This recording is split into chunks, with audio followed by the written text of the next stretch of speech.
Marlin's Model 336 has long been a staple of America's deer woods. Almost always chambered in classic 3030, the Northeast's favorite deer cartridge, it's not hard to see why. The Model 336's quick handling, stopping power, and overall feel make it perfect for downing deer out of a tree stand or dropping them when still hunting from ground level.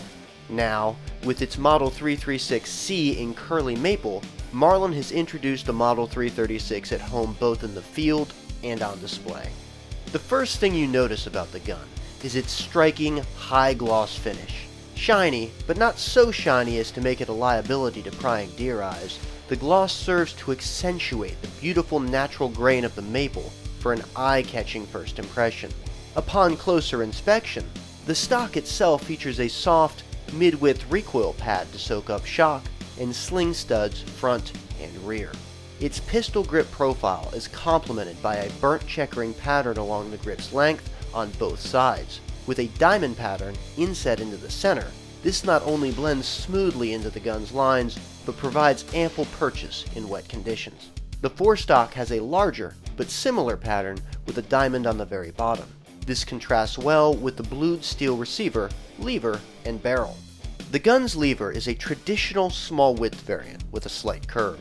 While this makes it a little difficult to run with a thick glove on, I vastly prefer it to the large loop or square designs found on some other guns. These tend to bang up my knuckles over time thanks to the extra space my hand has to travel between gripping the stock and opening the action. If you're looking for a good intermediary, however, that's easy to run in gloves and still light on the knuckles, check out the medium large loop replacement levers over at Ranger Point Precision. In my personal estimation, these are the perfect do-it-all size.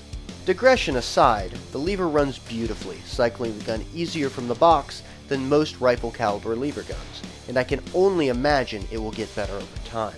Do make sure you squeeze the grip tightly, however, as the gun is equipped with Marlin's traditional lever safety system, which will not allow the two-piece firing pin to fire unless the lever is held firmly and completely closed. The 20-inch barrel boasts micro-groove rifling with a 1 in 10-inch twist rate and a 6-round tubular magazine running underneath. The sight radius is exactly what you would expect from a typical stock lever action, long enough for plenty of accuracy, but short enough to not easily lose focus on the hooded front post during low-light shooting.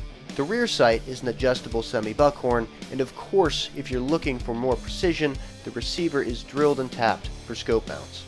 Out on the range, the 7.5-pound rifle boasted quick follow-up shots, smooth handling, and an easy balance. While the trigger was a little heavy, somewhere in the neighborhood of 7 pounds, its consistent brake made up for the slightly weightier trigger pull. Finally, loading through the side port was smooth and virtually snag-free. Always a plus in my book, and not quite as common as you'd think. The one thing to note on these Marlins is, unlike traditional lever guns, they do have a manual crossbolt safety running just below the hammer.